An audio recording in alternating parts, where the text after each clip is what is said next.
3 piece 3 piece দাও, চিংড়ি দাও। 30 টাকা দেবে। স্যার বলুন খাবেন না নিয়ে যাবেন? ডিম দিয়ে দেবে। হ্যাঁ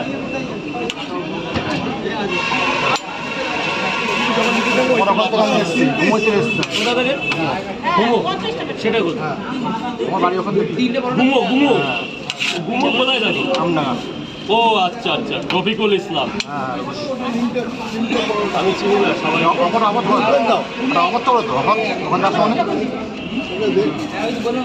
3টে পরোটা আর কি বললেন? অফারের কথা বলুন। হ্যাঁ, অফারের কথা বলছি। দাও 20 টাকায় দাও। আমটা এনো দাও 20। এনো এই না, আরে না কইয়া, আরে টাকা পয়সা জীবনে কি আছে? বাচ্চাটাকে দিয়ে দাও। বাচ্চা বাবা বল, শোনো শোনো, কার সাথে এসছে? তো সেটা বলবে না ওইভাবে দৌড়ে কেউ দাঁড় করায় লাইনে? অনেক কেউ লাইনে দিলে আমার সম্মানটাই তো চলে যাবে। এনে অনেকক্ষণ লাইন আছে বলে একটা ডিম খাইয়ে দিলাম, এটা আমার তরফ থেকে। ওই যখন একটা ক্ষুদে শিশু মাসুম বাচ্চা, ওকে কেউ লাইনে দাঁড় করায়?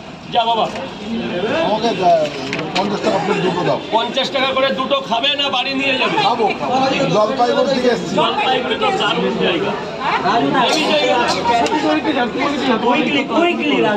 কৈখালি হেভি জায়গা।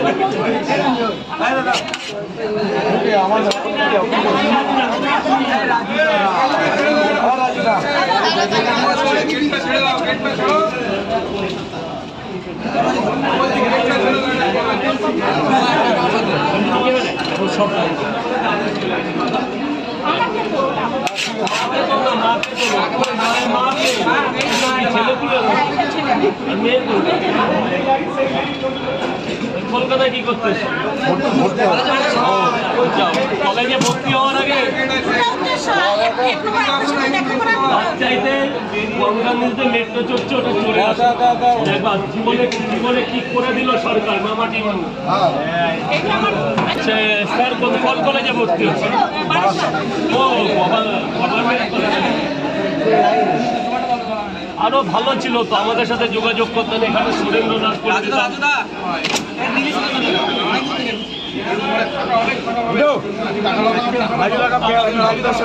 ওই সাইডে বঙ্গবাসী ছিল, ভালো ভালো কলেজ ছিল তোমার হাতে।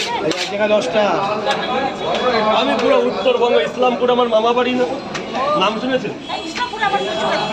বলো বাবা, আমাদের কি কি দেবো তাই বলো। রাখো না, ওর ফেলে রাখো, ওর টাকা কি হবে?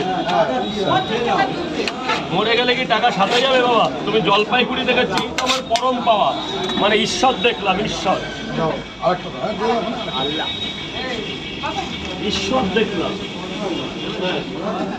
দারুণ আছে, দারুণ। 10টা এক জায়গায় 3টে